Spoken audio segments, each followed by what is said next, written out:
Essere alla moda o essere la moda? Seguire uno stile o diventare stile? Basta essere trend? O a volte bisogna arrivare a trend 1? Oggi parleremo di uno degli accessori più blasonati del mondo della moda, che negli anni è diventato un vero e proprio oggetto di design.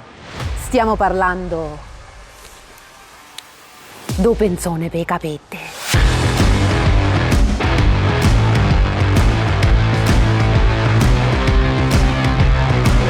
Negli anni il pinzone ha cambiato colore, accontentando ogni gusto. Nero, elegante, rosso, eccentrico, a pois. Ci vuole coraggio. Ma che l'ario! La struttura del pinzone può sembrare alquanto semplice e banale. In realtà l'intervallare dei suoi elementi crea delle feritoie dalle quali oltrepassa la luce che fa risplendere il fascino di ogni donna. Così lusso. La funzione del pinzone oggi non è più soltanto quella di raccogliere i capelli, ma grazie alla sua posizione strategica, i cultori dell'alta moda lo considerano il contenitore delle nostre scelte, il custode dei nostri pensieri. Ogni donna che lo indossa si sente meno insicura, meno trasandata, meno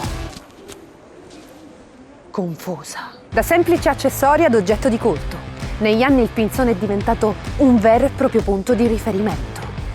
A tal punto da ispirare grandi artisti come lo scrittore Ignazio Mogola, che nel 1783 gli dedicò i seguenti versi.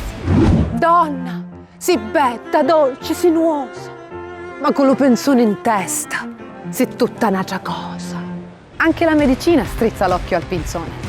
Infatti, un'equipe medica dell'Illinois ha stabilito che l'utilizzo frequente del pinzone favorisce il rallentamento di patologie come la dermatite seborroica. Inoltre, è utilissimo per grattarsi in caso di fastidioso manciaciume.